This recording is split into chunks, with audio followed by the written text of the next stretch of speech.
Jim, we have anybody waiting to get in there? No, we don't.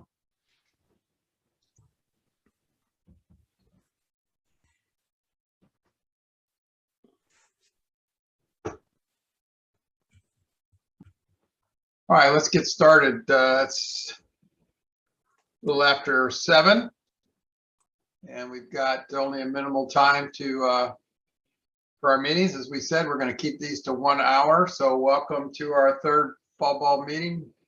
As Steve said, I was gone last month, and I thank Jim for carrying the load. I think everybody on the call knows how we run these meetings. So just keep yourself on mute unless you want to talk. And then with a small group, you can butt in or say, hey, wait, I've got something to add. So I think that's how we'll run the meeting tonight. We are recording. So just remember we're doing that. So there's some who want this shared with them who couldn't be with us tonight. So what are we going to cover tonight? So again, 60 minutes. We'll be done by 8 o'clock. There's no Warriors game. There's no World Series.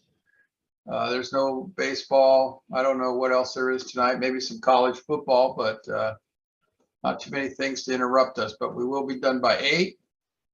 We want to talk about addressing abuse of umpires. And then Jim will, time permitting, Jim has some more videos for us to review and discuss. We want to quickly cover Western Region umpire clinics and District 4 umpire clinics. So let's see how we do with the time that we have. First of all, I want to say the topic of addressing abuse of umpires, we had hoped to have the regional director from Positive Coaching Alliance with us tonight, but his 5-year-old son was diagnosed with COVID, and he's pretty much out of pocket this week. So he and I have talked, and we've got some materials. I'm going to have to pinch hit for him, but I think the topic will be of interest to everyone. And also maybe following on from last month, I know that we covered working the wedge around the plate, and we had hoped to continue that discussion into working the wedge around on the bases. I think for this group, mostly experienced umpires who are knowledgeable about some of those concepts, I think you can intellectually think about how we might apply what was covered last month about, you know, the wedge concepts that were discussed relative to working them at the plate. How would we do those on the bases? So Jim and I have talked about that. And I think before we get into more discussion as a group within our district about working on the bases, we need to talk more about multiple umpire crews versus 2 umpire crews and responsibilities. So that'll be a topic that we carry forward, and most likely will be something that we put into our advanced umpire clinic that we're planning to hold. And we'll talk about that as we get further on in the agenda tonight. So no more discussion on the wedge tonight unless Jim's got a video that brings up that concept that we can discuss at that time. Okay. Let's move on to abuse of umpires. And why is this a topic of interest? I think many of us would say, and certainly NASO says this, and there's lots of articles in Referee Magazine to this point, that, you know, verbal and physical abuse of umpires is getting blamed as one of the major reasons for the lack of availability of bodies to umpire. Both current umpires who say, hey, you know, I'm just not doing this anymore. And then new folks who have an interest in being a sports official. You know, they kind of watch from afar and see what's happening and say, hey, I'm not doing that. So in this slide, it says some say that's the number one reason, not everyone. So let's have a chance to kind of talk about that from the Little League perspective. And, you know, abuse is kind of a generalized term, and it gets attached to other adjectives and adverbs, whatever they are. Jim will have to help me with the grammar. But in this, you know, when we think about what happens to umpires, things that get pointed out are, you know, manager and coaches continually yapping, and not really about, you know, yapping just to cause anxiety, but it's more directed around specific performance or the lack of intelligence or specific knowledge or the personal being, you know, the you suck, right?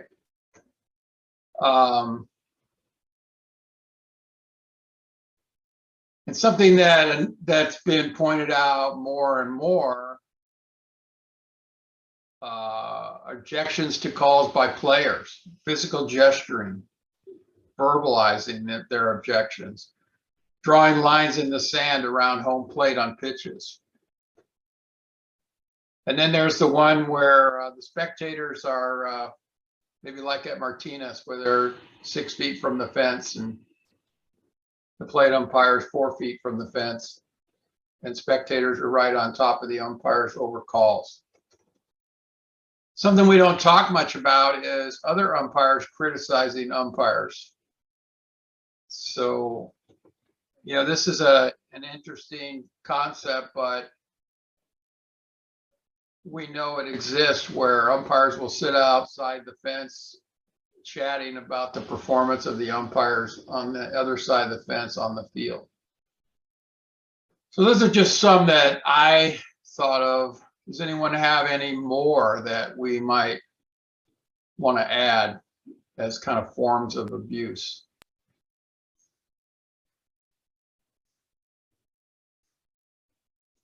Feel free to chime in if somebody's got one. Donnie, a couple of times what I've noticed happening is the posting on social media after a game. That's happened a few times over the last couple of years where a game has been really hotly contested, and then videos or comments have been put on the district site or on local league sites or people's personal profiles. That's a good one, Ed, right? Yeah. So kind of the disembodied commentary that can happen outside of the game environment, but on social media. It's a safe place to put it. You know, there's strength in numbers of people reading and commenting. Thanks, Ed. Anybody else have one?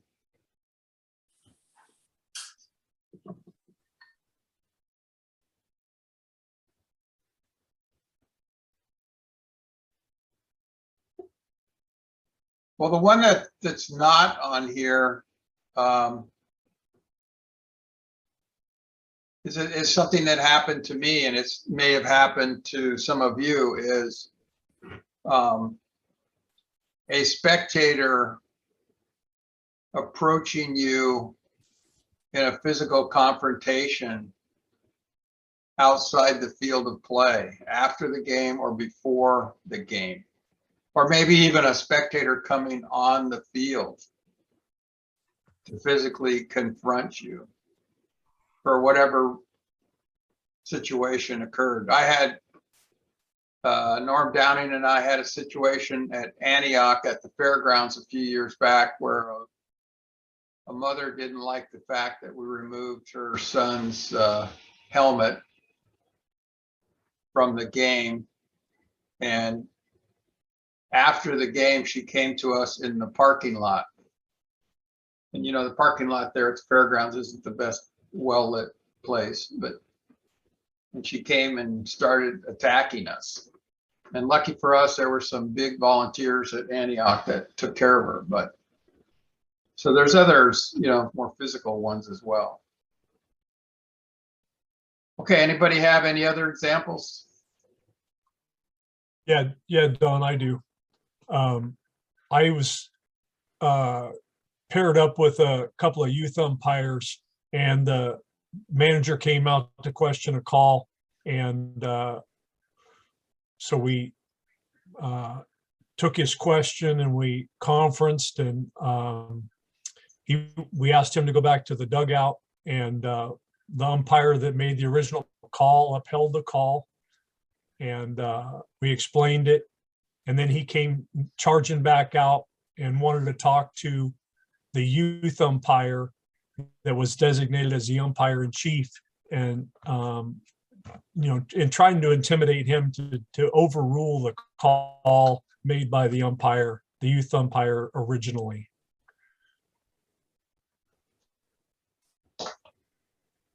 Yeah, so Steve, so there's an example, right, of an adult trying to use perceived authority because they're an adult and the other person is not. Right. Yeah. And trying to, and didn't want to talk to the adult on the umpiring crew, which was myself, but wanted to talk to the youth umpire directly, and, you know, trying to intimidate him to get him to change the call made by the other youth umpire. Yeah. Youth umpire intimidation. That's a good one. Okay. Let's go on here. So those are good forms of abuse. Why is this happening? Who knows the reasons? Who can tell me why they think this happens? Anybody? Notice I didn't write any down. I think that it's been part of the, it started off as kind of part of the culture, and you can see it in popular media and movies from as far back as the 30s and 40s, you know, that, you know, we've been made symbolic targets for that kind of abuse. But so the culture hasn't changed all that much. I think that what's happened in a lot of cases is, once again, through social media, there's been, it's been amplified. So when parents get to the field, they're ready for a fight right from the get-go. And there hasn't been enough done in their intervening years, except in Little League to some extent, to stem that. And we have an awful lot of parents, though, who cross over between travel ball and Little League and really don't know the difference in behavior. And I can attest to that because I've seen both sides. Okay, so let me see let me play back what I heard. So culture, you say, hey, popular media makes it right, makes it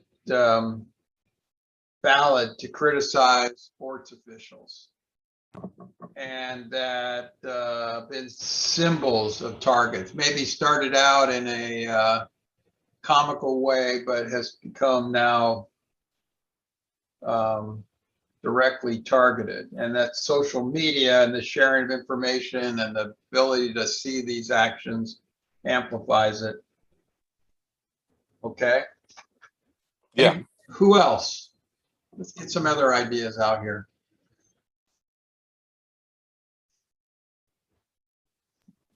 Well, just to piggyback a little bit on what Ed was saying, there are TikTok videos out there, for example, that'll show a play major league level, and you know, maybe an umpire makes a mistake on the call, and then the voiceover of it is constantly about how the umpire was cheating and they were cheating one team and just saying cheating and cheating over and over again.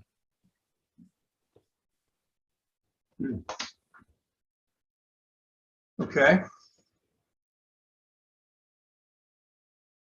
So if it's on TikTok video, it must be valid. Must be, because that's where we get our information. Who else? And who else has something that they feel is the causes of these abusive behaviors?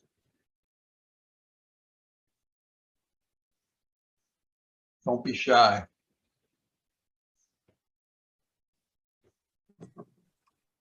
Well, maybe over competitiveness too. You know, the parents have higher expectations than they had before, and you know, with kids playing different sports as well. So the same kid might be playing soccer one season, basketball, you know, and all that. And again, I'm bringing up, and this is, trust me, this is one of the bigger problems, travel ball as well, where all these tournaments that they go to for these individual prizes and everything, just again, that ramps up their behavior. So they really don't know when to turn it off. So it's over competitiveness.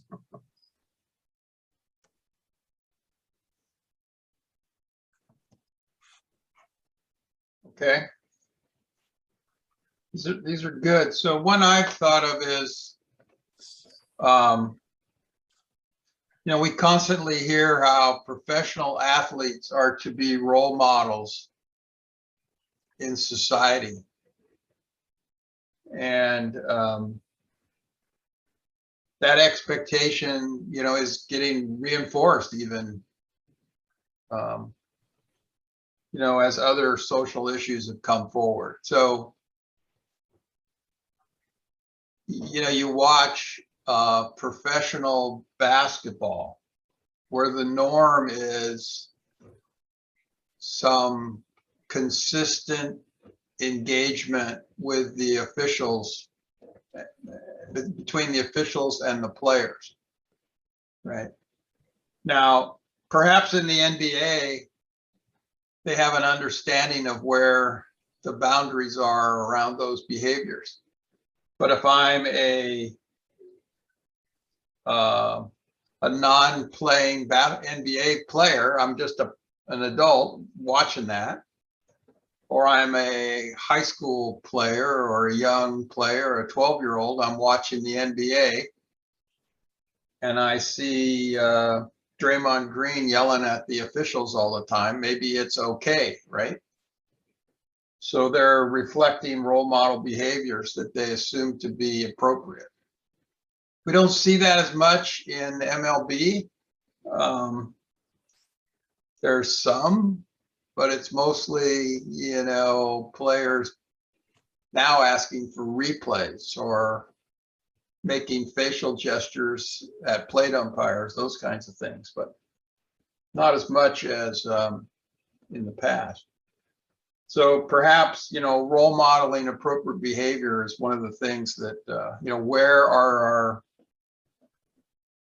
spectators and participants getting their, you know, where are their examples of appropriate behavior coming from? So, Hey, Don. okay. And who else? Anybody got Yeah, one? Don. I think it's also because we're not holding the managers responsible or teams responsible to provide umpires. So the umpires that are there are typically strangers, and there's nobody in the crowd on the teams that are also umpires that can help explain when the umpires that are working the game are actually doing what they're trained to do. And then they'd be advocates for the umpires that are on the field. Or could be. That's a great one, Steve. That's a really good one, right? And hold that thought. We're going to come to some concepts in a slide or two around that. But so there's nobody on the team that really knows what an umpire is supposed to be doing. So, and the manager probably doesn't either. So how are they judging what's right or wrong? We're making assumptions about bad performance. All right, so let's move on here. So now we're in Little League, and so what is Little League telling us to do about this, right? Hey, we have a pretty consistent model. Little League mission statement says, is inclusive in that is abuse is inconsistent with players first, and building character, and stronger communities. It's not allowed. The rules empower boards to deal with participants who are abusive. Any participant, right, including umpires, spectators, managers, players, coaches. If they're empowered to deal with it, how much are they actually dealing with those participants? And the rules of the game say that, hey, we can stop the game if it's been disrupted in some way, and put the teams in the dugout and we stop the game. And then we can eject participants for unsportsmanlike behavior, which includes, in the regulations, includes a field decorum standard by which we can judge, outside of that decorum standard can be deemed unsportsmanlike. So this, as I kind of look through what the rule book tells us, this is the box we're in.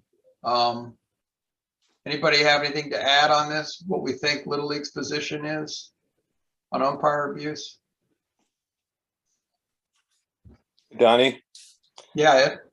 So in approaching it from these points, the bullet points you have right here, those are part of those terms and conditions, right? So what Jim and I have done, and others that I've worked with, is started it right there at the, I know I might be getting into the preventative part, but at the plate conference, when we both let all the manager, coach, whoever happens to be representing the team, agree to the fact that if any questions come up during the game, what the procedures are going to be, and that we're all going to agree to have a conversation about it, and treat each other like fellow volunteers and what have you. And just like anybody does on any other terms and conditions, they always just nod their head and say yes. Later on, when they almost inevitably start misbehaving, it just becomes a little easier to remind them that they had already agreed not to that kind of behavior. So that. Yep. That's kind of an add-on, how we kind of reinforce what the expectations are. Good. So let's jump ahead here. So with that, we've gone to clinics, and we've gone to clinics in the past. And what have we been teaching our new umpires? This is kind of what I think we've been teaching. And certainly when we get into the all-star tournaments, this is what we tell umpires. This is the behavior we want. There's zero tolerance for abusive actions on the field. The umpire's in charge of the game. We issue warnings. Hopefully we don't issue multiple warnings. And then there's those umpires who eject regularly. And you may not know the umpire, but I know one who has notches on his indicator for the number of ejections in his career. Now, I don't know how many you guys have ejected. I've ejected one player for unsportsmanlike conduct in 25 years. So, but that's what we tell people to do. Don't accept abuse, issue a warning, then eject. We go on the field. We try to avoid any perception of bias, even if they're your friends and neighbors. So kind of goes to what Steve said, hey, I'm the umpire for that team, but we told our umpires, hey, avoid looking like you're part of that team, because somebody on the other team might say, oh, you're biased. And then we don't teach rules during the game. You know, I know in our clinics, we've actually told umpires in game management discussions to tell the manager, hey, this is not a rules clinic in the plate meeting, or if they ask a question about a rule. And then we close our ears to spectators, hoping that someone else is there to deal with them. And generally at most of our facilities, there's no board member around anywhere. Maybe at Martinez there is, but most of our facilities, maybe not. And then the game's over. Exactly what do we tell ourselves? Get off the field, go to your car. Don't even stop at the snack shack. Don't talk to anybody. So these are all conflict avoidance things that we have been training. And every game we have to start over on these things, right? So Steve, it kind of goes a little bit to what you said, right? Hey, maybe the umpires are like unknown quantities. They're strangers to the spectators if they don't umpire on a regular basis there. So this is what we've been teaching. So move ahead. Positive Coaching Alliance, which most of you know about Positive Coaching Alliance, you know, key partner of Little League. Their mission is provide training and structure for sports groups around the world to transform their programs into teaching positive life lessons. Well, gee, that kind of sounds like the Little League mission, right? Well, it is, and that's why they're a key program partner. So this is where, unfortunately, the PCA guy couldn't be with us, but you know, here's what they have to say about the role of an umpire.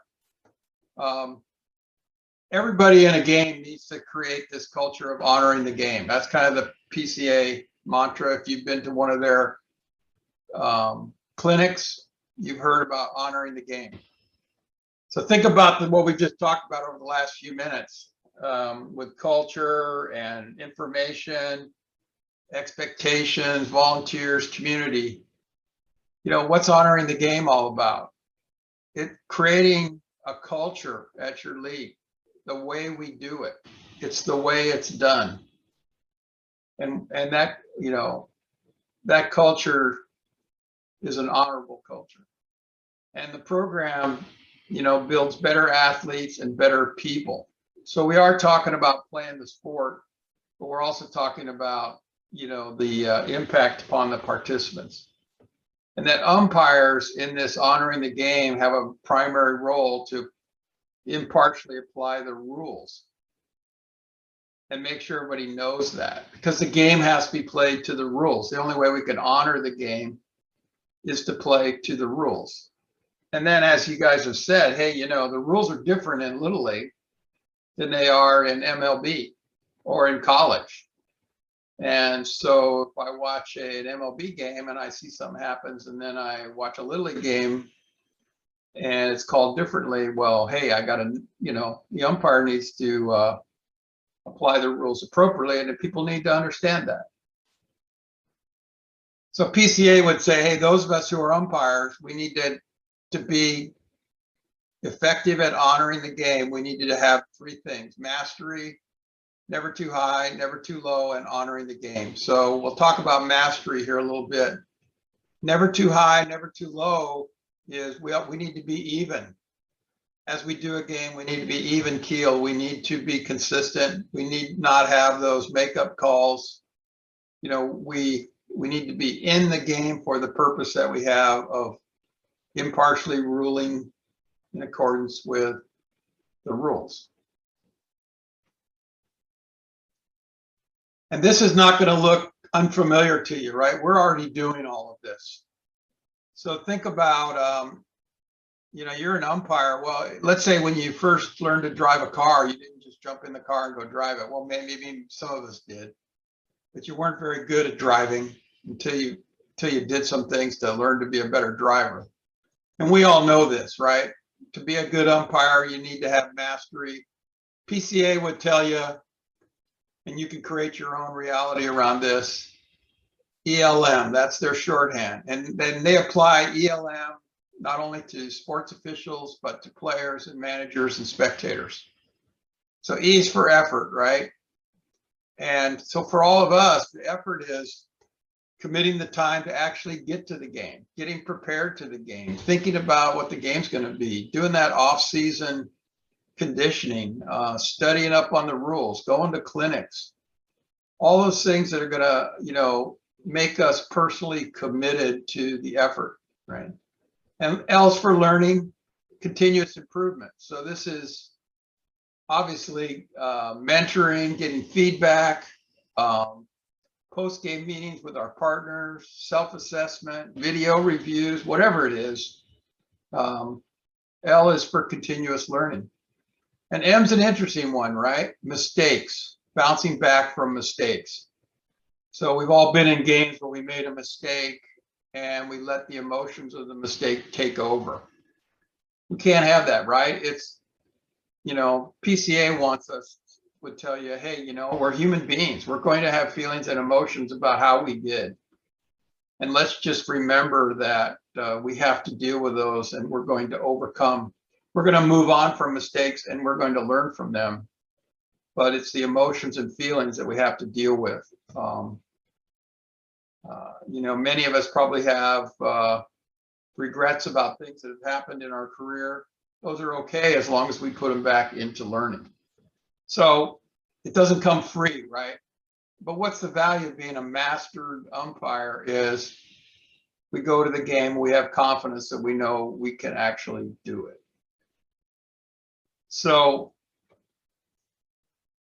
PCA would also say, here's some of the ways you could honor the game in their concept. Remember, honoring the game is a responsibility of managers, coaches, players, spectators, officials. They would suggest set the tone before the game. Engage with the managers and players before the game. Their specific example is when you arrive at the field, approach the manager, introduce yourself. Hey, is anything going on today? Do you have any questions from your last game? How are your players doing? You got any issues with players today? Hey, you know, I'm Don. I'm really excited to be here. I hope this is going to be a great game. But tell them, hey, but remember, I'm going to be impartial and I'm going to apply the rules. So Steve, this kind of goes to your issue, right? So let's say that umpire is actually a parent on the team. Hey, they already know everybody, right? So they can have this friendly interaction as opposed to what we've been instructing. Hey, don't be friendly or don't be interacting. Be friendly, but don't be interacting. And here's something we already do, right? Introduce at the plate meeting. But how many of us have said, boy, I'm really excited to be here. I love doing this majors game, or I love doing minor AA, you know. I can't wait to do mini minor softball. This is going to be a great game. Yeah. Sure. And then make sure we don't talk about things you don't want to have happen. So think about it, you know, in our pregame meetings, our plate meetings, do we ever say, okay, manager, don't do this, don't do that, don't do that, right? How can we keep it into a positive environment?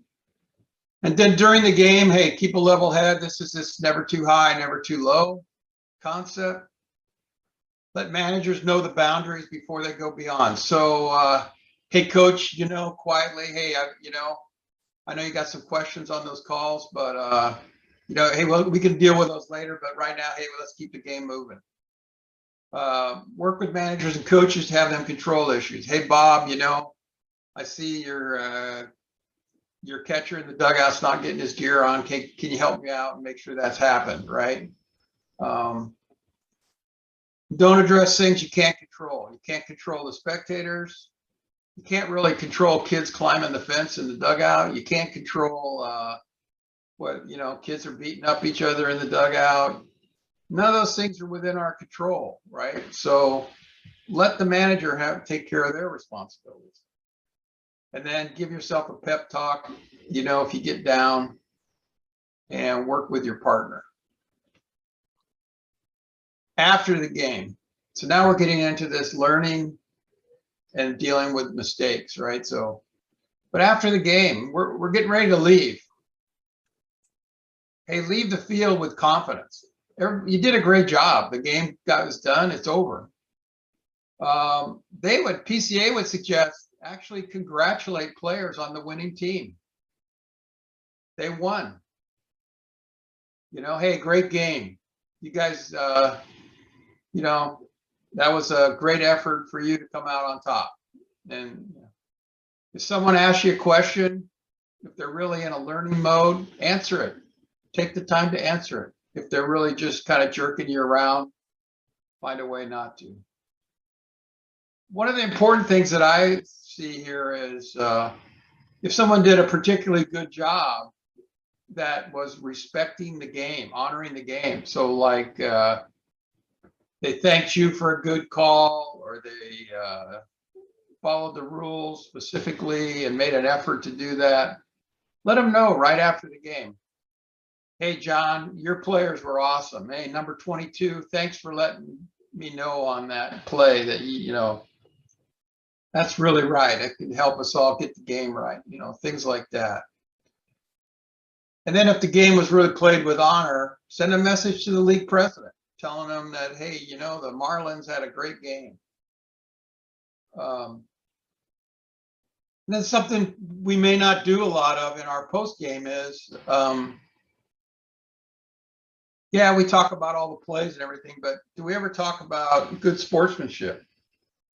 Things that happened in the game that were emotional or behavioral, and trying to apply them. So again, these are PCA concepts, but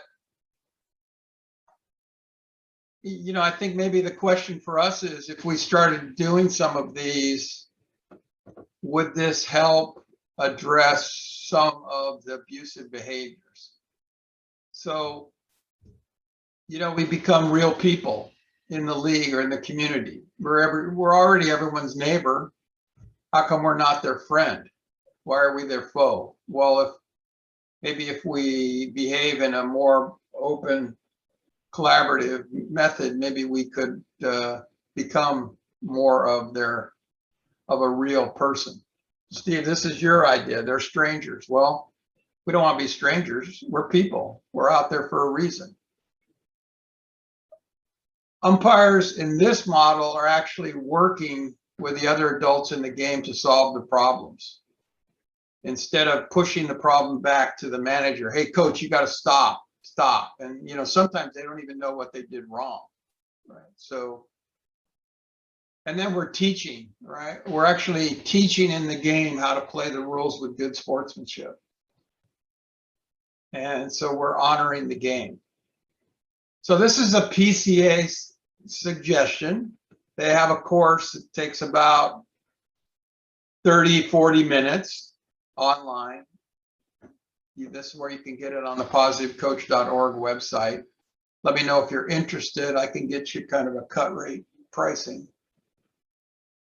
But anybody have reflections on this whole concept, PCA's ideas?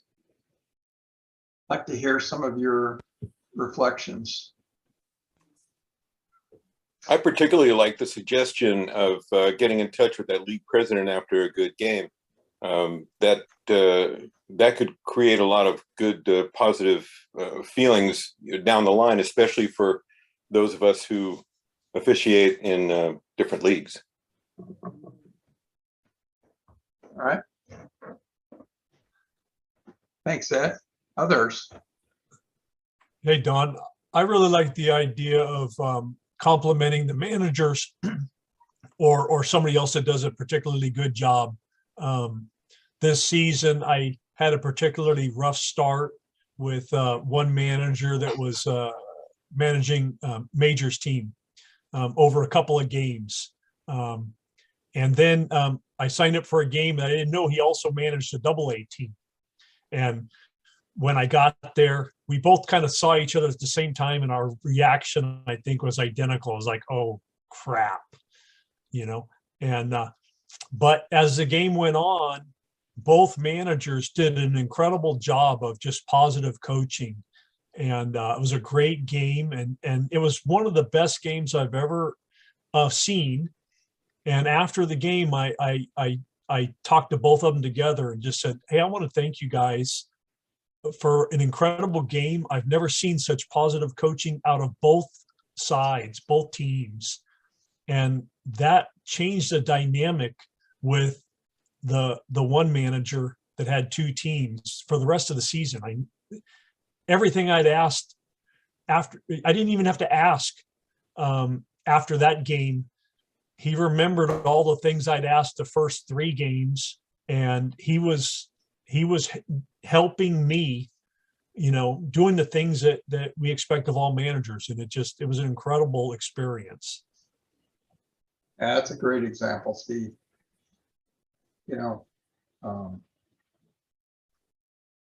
Working together to make things go the way we want them to go. Anyone else have any reflections?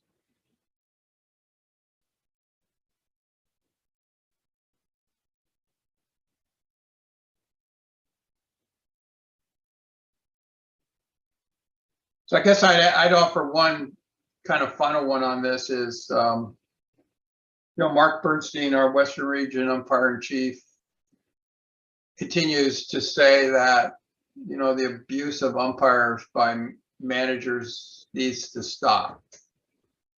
And we lay the responsibility of that on the board of directors. Well, I think that's right. When you're in a crisis, I think we have to do something to, at least put the fire out.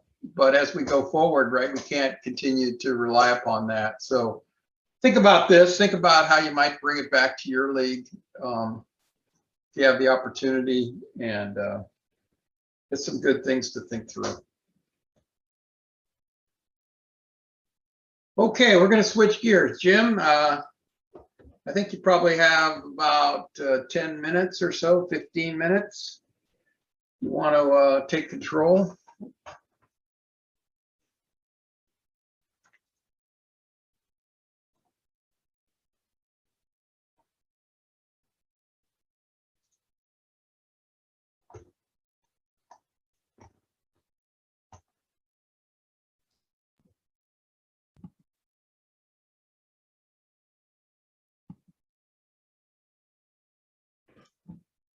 Okay, does everybody see a softball game in front of them? Yes. Okay. So let's watch this play unfold.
Okay, so clearly we had a lot of stuff going on there, didn't we? So we had multiple calls by multiple umpires. So let's break this down a little bit and start with just this first part right here. And let's talk about this. Anybody chime in what you thought the umpire did right, if you thought there was anything the umpire could have done different, and also talk about what are sort of the responsibilities of this plate umpire on this play at the beginning.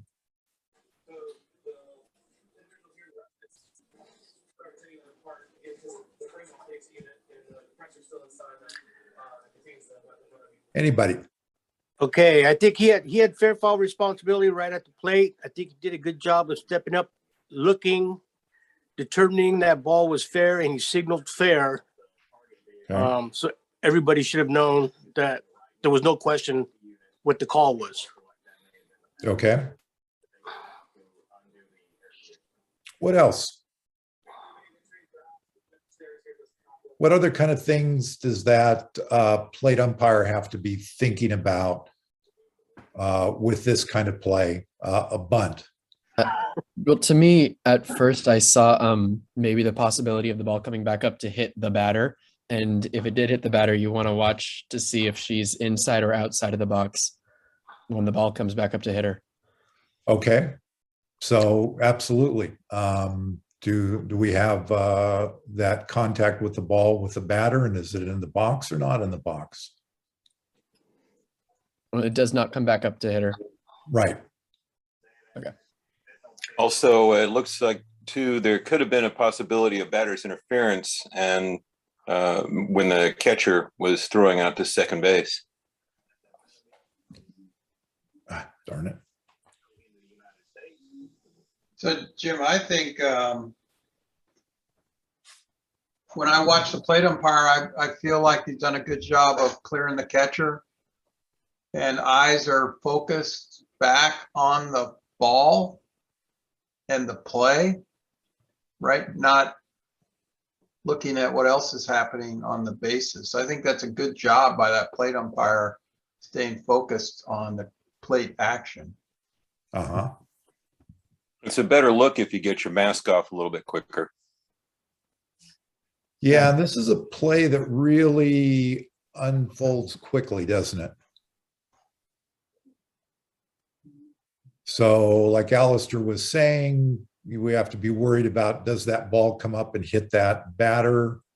It's a bunt. Are the feet in the batter's box? Or is one completely out when the contact is made? So he's reacting right at this point, right? What else? Anybody have stuff? See, that's as far as he could get. Mm-hmm. But he's working at it, and his focus is right there. I know we're talking about like responsibility at this point, but something I just want to point out that I noticed here is how quickly the plate umpire's head moved to track that ball the second it hit that bat. Mm-hmm.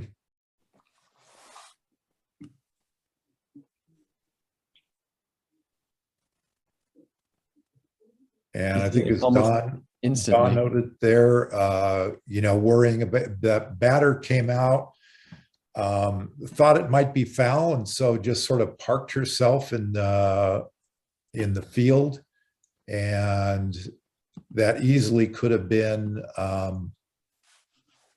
right here. If she was a little bit farther over, she could have interfered with that throw. And I think we really have to congratulate that catcher for just a heads up play. Okay, so let's go on what happens at second base. So she throws to second base. We had a runner at first. Runner's coming in.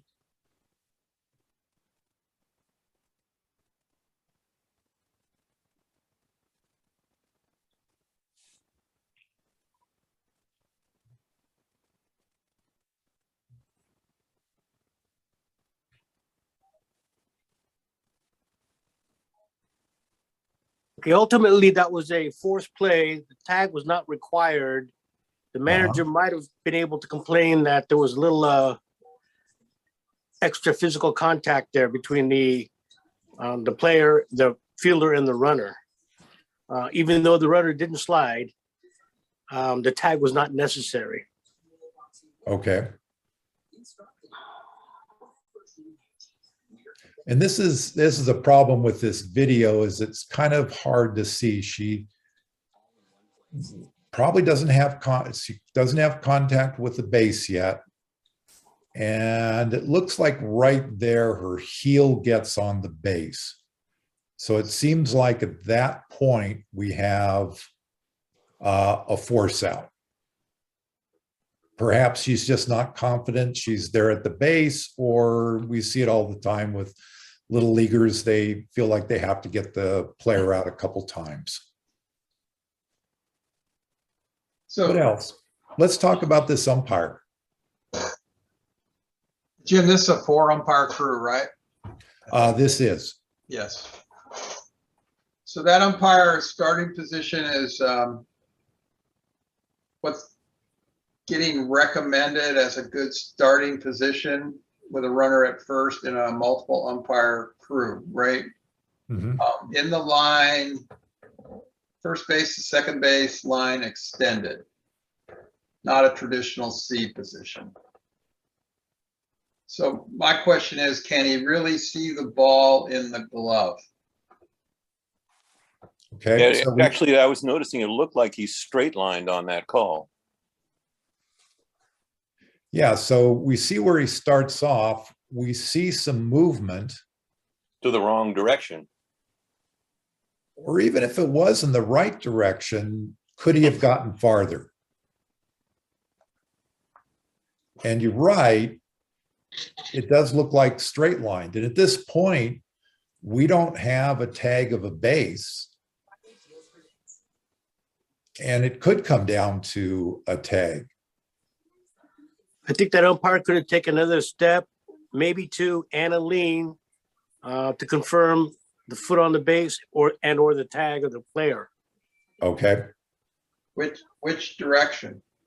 The same direction he was going. He's coming up to like the old 90-degree from the throw, but he's getting more into the infield to get the angle on the base, because he might have been straight lined by the fielder as far as the tag. I don't know if he stopped to watch her foot on the bag and didn't realize there was going to be an attempted tag, but he didn't move too much. I think he could have taken another step forward the direction he started. Okay. And again, we're using this as examples of, how could this have been done better? And I just want you to look at his feet. And they're both inclined inwardly. So I think what we want to do is get a much more athletic position. Mhm.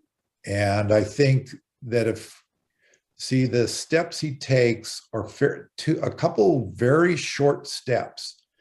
And if this umpire had taken long athletic strides, could have ended up in a much different position with this.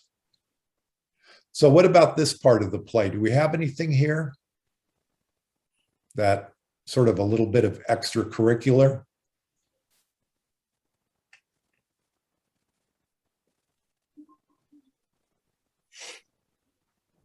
That That's might have been true. that might have been considered a runner's interference, trying to break up the double play, being that she didn't slide, and it looks like she was maybe or maybe not going after the ball in the glove. Okay. Hmm. So what the rim tells us is when a runner is moving towards second base on a double play ball, there is no requirement for the runner to slide. The fielder must expect the runner to be there. As long as the runner is moving toward the base, there would generally be no interference. So a runner can come in standing up into second. Now, what Mark mentions is if you look at that hand, it kind of looks like she's just grabbed her arm. Now, that could be just protecting and she's falling backwards and she's just kind of grabbing, but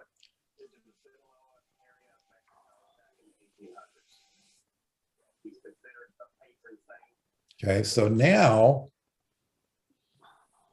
we have more fun. So the ball's thrown over. Remember that runner or the batter had stopped. And so this is why there can even be a play at first base.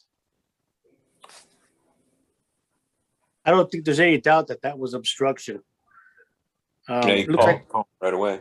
yeah, the pitcher was coming over without the ball and hindered the runner, which would have been a moot point if they judged runner's interference at second base. I would like to know what the coach was manager was talking to the umpire about. The way the umpire was pointing, it looked like he was questioning whether it was fair foul right from the start. And see that now that's something that we should be very conscious of as umpires when a manager does come out and talk to us, or when we huddle up with other umpires, not to point, not to sort of put our foot down and make gestures, but put our hands to our sides and just discuss verbally, because otherwise we're going to have everybody else going, oh, he was doing this because he was pointing. So here we have that play at first. Ball still isn't in the glove at this point. So you're arguing obstruction, correct? Type A or type B? Type A. Type A, it looked like the pitcher obstructed the runner, not the first baseman. Right. So the pitcher has come over to take a possible throw. There wasn't a throw, and to her, and so obstruction. So this is classic type A obstruction because the batter runner was obstructed before first base. Let's look at how this is signaled from our umpire. Could we have signaled differently? Okay. He didn't point to the scene of the obstruction. He pointed to the obstructed runner. Or is that what am I seeing that wrong? Hold on one second. Let me go back to this part here. And it looks like he's calling him out. Her out. Then he points at the runner. So he sees it, points at the runner. She goes back, then he makes a safe call. So in type A obstruction, what do we immediately do? Field the ball. Call time. Exactly, we call time. Not in type B, but in type A we do. So the first thing we should have done is time, point, that's obstruction, and then put the runner at the base. So a lot happened in this play, didn't it? Yes. Donnie, do we have time for one more? No. Okay. But Jim, I would comment that, you know, it's good they had multiple umpires in this game, right? Could you imagine if this were a two-man crew? Well, so you had, you know, this is a 4-umpire crew, man, might be 6 umpires. This is the Little League Softball World Series, right? So, I don't know, Mark would know how many umpires are doing that, but so the second base umpire obviously had some responsibilities and made a call, whether that umpire got to a good position or not. And the first base umpire made a call, which we said was proper, and the plate umpire hustled to make a call. Mm-hmm. If it was 2 umpires, right? Think about how we would have handled that. You know, where would the umpires have been positioned? What if the play broke down and the runner was going to third now from second? You know, lots of things to consider. And how would we cover 3 or 4 things happening on a play? How do we stay focused on that? We all know in slow motion what we saw, but we all know games don't happen in slow motion. Even with, you know, 12, 13-year-old softball players. So that's a great example, Jim. Thanks for bringing that one. Hey, Jim Yeah. or Donsky, or can you hear me? This is Jeff. Yes. Do we have time for me to add some, to mention something here? Or are we past time? Absolutely, Jeff. Well, Go ahead. Jeff, we got a couple more things. And then what's the topic? What's the concept? You too. Go ahead. Okay, it was mentioned about him, his positioning and possibly from our angle, it looked like he could have been straight line and blah, blah, blah. I just want to mention that don't be surprised if there's some changes in mechanics, especially for two-man, where the old concept about when the ball is out,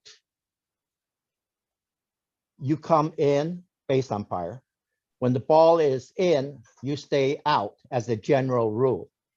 Because I think we are maybe in agreement here that you two would have had a better look if he had moved in towards the infield. I'm not saying coming into the infield, but moved towards the infield. Quickly, he would have been able to see the tag, foot on the base by the fielder, and just had a better look. And not only that, if this was a two-man system, like you mentioned, and with these multiple plays, the obstruction and the play at first base, the you two would have a better look being more towards inside the infield than being behind the shortstop, so to speak. So I'm just saying that sometimes you just have to umpire. I'm not saying go against any mechanics, established mechanics, know what they are, but sometimes you just have to umpire. You have to make adjustments. I think you two would have had a better look if he was in more towards in the direction of the infield. And also if he was a two-man system, of course, he would have been over in B position unless it was me. Anyway, just a thought. So hey, Jeff, so this is a 4-umpire crew, right? And I guess I'd only offer, without getting too deep into this, that the tag is on the outside. The tag is in the left-hand glove hand of the fielder, and the runner's kind of on the outside of the base.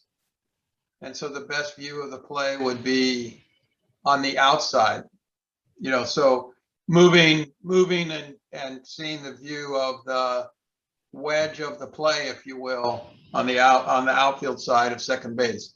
But those are all concepts that we can talk about. And then that really works when you have 4 umpires, but it may not work if you only have 2, right? Because now that poor base umpire is like nowhere land if there's another play they have to deal with. But so those are all things we should be talking about, and I know that ideas are changing, and we'll bring those forward to folks as we learn about them. But thanks. All right, I'm going to move on with our last couple slides because we're already over time.